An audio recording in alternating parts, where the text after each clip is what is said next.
La nuit était calme à Ouagadougou, trop calme. Le président Ibrahim Traoré se tenait près de la fenêtre du palais, observant la ville endormie. Le vent était sec, chargé de poussière. Mais il ressentait autre chose dans l'air. Quelque chose d'anormal. Depuis des semaines, des événements étranges se produisaient. Des plans militaires fuitaient. Des réunions secrètes n'étaient plus secrètes. Les ennemis semblaient en savoir trop. Ibrahim savait que ce n'était pas une question de chance. Quelqu'un de proche le trahissait. Il le sentait au plus profond de lui. Le Burkina Faso s'était libéré du contrôle étranger. Ibrahim avait expulsé les troupes étrangères.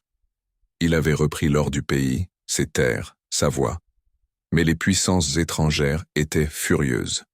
Et maintenant, elles tentaient de s'infiltrer à nouveau avec des espions. Puis, une nuit, il reçut un message. Un jeune soldat nommé capitaine Nabazongo avait découvert quelque chose d'étrange.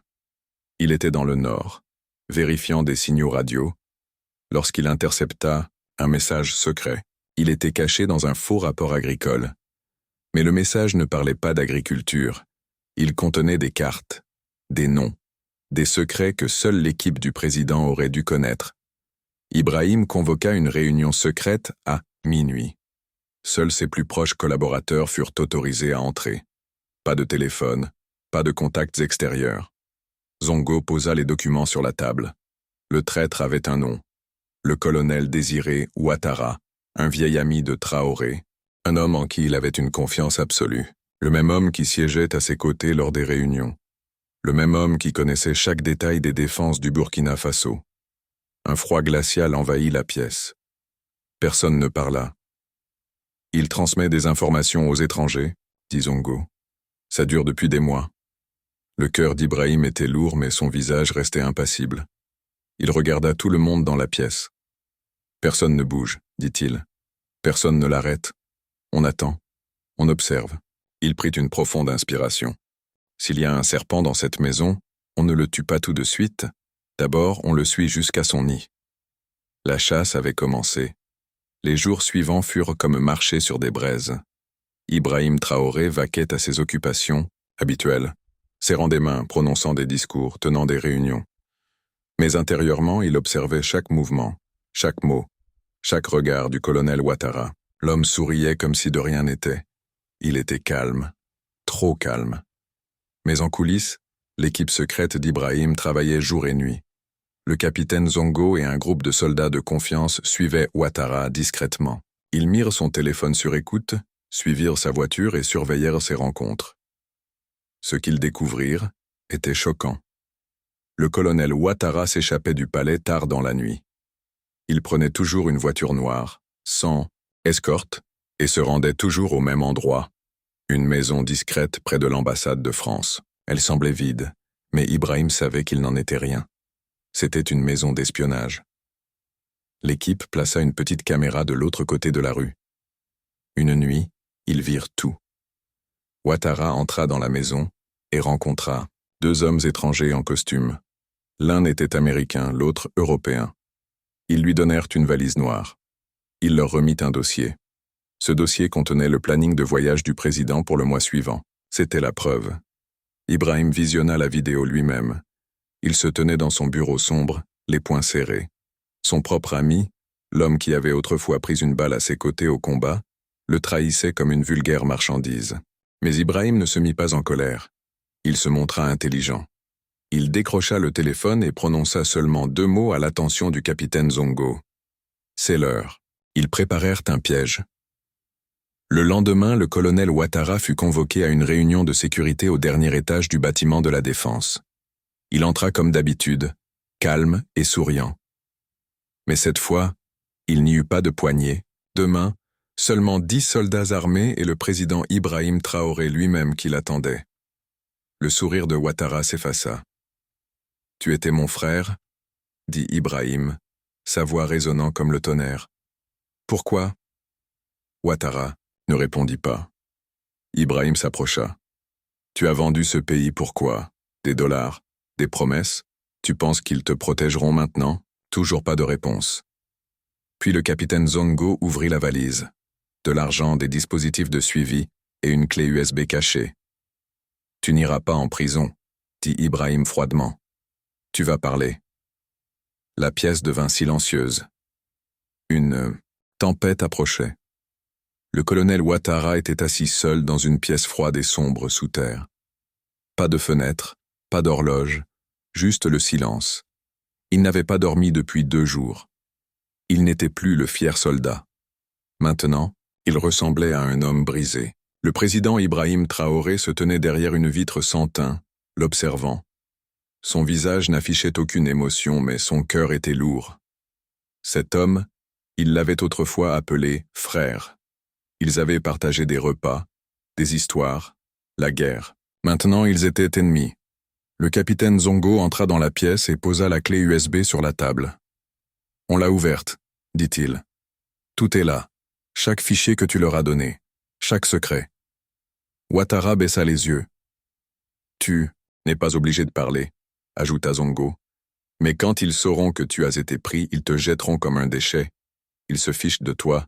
Nous sommes ta seule chance maintenant. » Des heures passèrent. Pas de réponse. Puis enfin, Ouattara craqua. Il commença à parler. Il raconta tout. Les agents américains et européens l'avaient approché 1 an plus tôt. D'abord des compliments, puis de l'argent, puis des promesses. Une maison à Paris, un poste, à l'ONU, du pouvoir après la chute d'Ibrahim. Il voulait reprendre le contrôle du Burkina Faso, son or, ses terres, sa politique, et il les avait crus. « Je pensais qu'il me protégerait, » dit-il doucement. « Mais maintenant, je vois qu'il m'utilisait. » Ibrahim entra dans la pièce.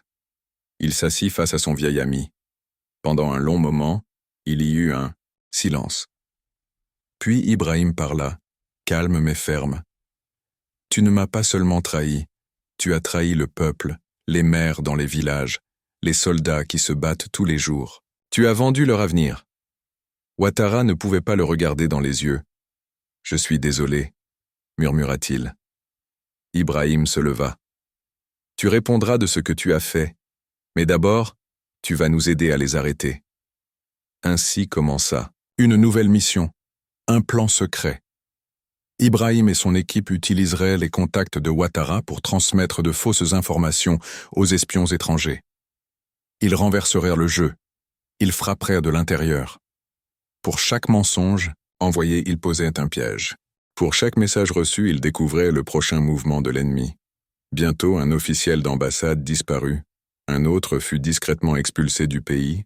Un 3e fut exposé dans les médias. Le Burkina Faso n'était plus la proie. Il était devenu le chasseur. Et au centre de tout cela se tenait Ibrahim Traoré.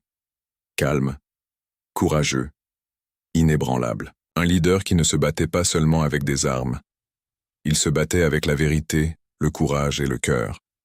La guerre de l'ombre avait commencé, mais le peuple avait désormais un gardien. Leur lion était éveillé. Les jours qui suivirent furent comme marcher sur des flammes. Le président Ibrahim Traoré savait qu'il ne pouvait pas se reposer. L'ennemi était puissant, riche, silencieux. Mais maintenant, il était aussi aveugle.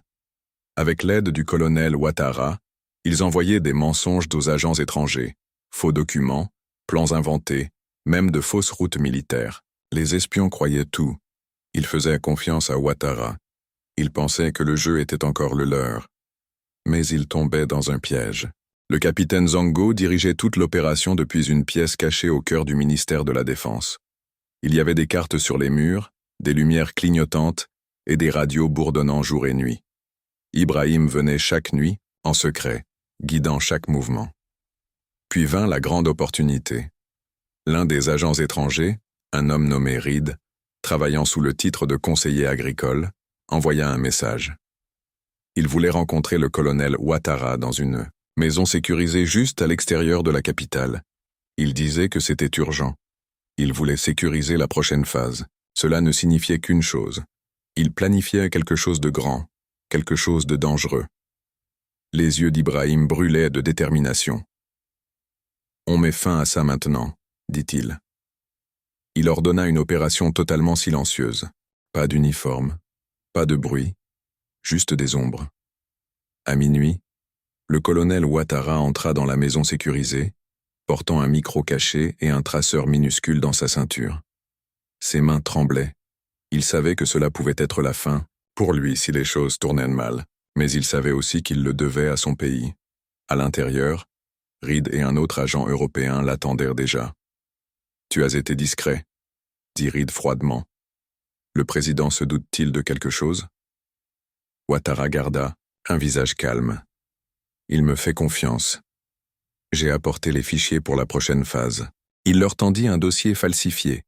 Puis Reed se pencha plus près. « Tu dois être prêt. Il est temps de l'achever. Le président doit tomber avant les élections. » À l'extérieur de la maison sécurisée, Ibrahim écoutait à travers un casque. Ses yeux se plissèrent, sa mâchoire se serra. C'était suffisant. Il donna l'ordre. Comme des fantômes dans la nuit, l'équipe de Zongo intervint. Les portes s'ouvrirent brusquement. En quelques secondes, la pièce fut encerclée. Reed et son partenaire se figèrent. Des armes étaient pointées sur leur tête. « Vous êtes en état d'arrestation, » dit Zongo. « Vous n'avez aucun droit, » cria Reed. « Nous sommes des diplomates. »« Pas ce soir, » répondit Zongo. « Ce soir, vous êtes pris. » Alors que les agents étaient emmenés, Ibrahim entra dans la pièce. Pas de garde, pas d'armes, juste lui. Reed le regarda avec haine. « Tu penses que tu as gagné ?»« Je n'ai pas gagné, » dit Ibrahim calmement. « Le Burkina Faso a gagné. » Le lendemain matin, le monde se réveilla avec des titres choquants. Des espions étrangers arrêtés dans un complot d'espionnage au Burkina Faso. Traoré expose un plan secret pour déstabiliser le gouvernement. Les ambassades restèrent silencieuses. Les déclarations étrangères étaient pleines d'excuses. Mais à l'intérieur, ils savaient qu'ils avaient été piégés. Et l'homme qui avait mené cette opération, un soldat, un patriote, un lion qui ne s'agenouillait pas. Le matin après les arrestations, le soleil se leva différemment sur Ouagadougou. Il était plus brillant, plus fort, comme si la terre elle-même sentait que la vérité avait éclaté au grand jour. Des foules se rassemblèrent devant les bâtiments gouvernementaux, les radios grésillaient dans les étals des marchés et les gens murmuraient dans les rues. Le président les a attrapés, ils allaient nous détruire, et il les a arrêtés. Ibrahim Traoré a sauvé le pays. À l'intérieur du palais Kossiam, Ibrahim se tenait seul sur le toit, regardant son peuple. Il ne souriait pas. Son visage était calme, mais à l'intérieur de lui brûlait un feu. Non pas de colère, mais de devoir. Il avait traversé les ombres, mais la guerre était loin d'être terminée. Il convoqua une allocution nationale ce soir-là. Pas de mots sophistiqués, pas de longs discours.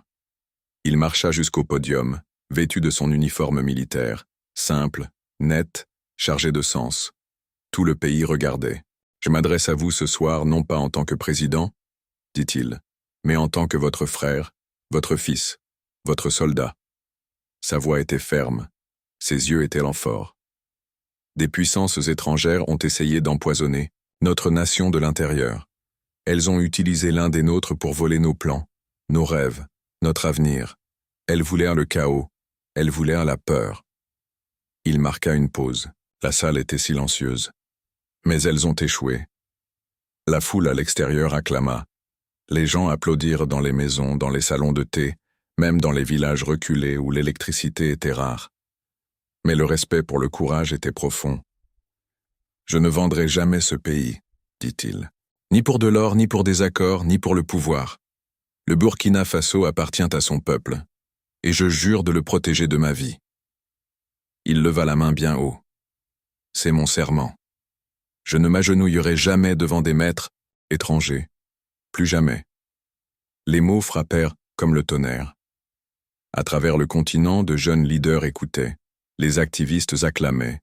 Même les anciens qui avaient autrefois douté de lui hochaient maintenant la tête avec fierté. Traoré était plus qu'un président désormais. Il était un symbole, un bouclier. Plus tard dans la nuit, alors que la ville retrouvait la paix, Ibrahim s'assit avec le capitaine Zongo sous les étoiles. « Tu as bien travaillé, » dit-il au jeune homme. Zongo sourit. « J'ai suivi votre exemple, monsieur. » Ibrahim leva les yeux vers le ciel. « Ils essaieront encore. Peut-être d'une autre manière. Peut-être avec un autre visage. Alors nous les arrêterons encore. dit Zongo. Ibrahim hocha lentement la tête. Oui, tant que nous resterons unis, ils ne prendront jamais cette terre. Et sur ces mots, le lion se reposa, mais seulement pour un instant. Car des héros comme Ibrahim Traoré ne dorment pas longtemps. Ils se lèvent avec le peuple. Ils se battent en silence.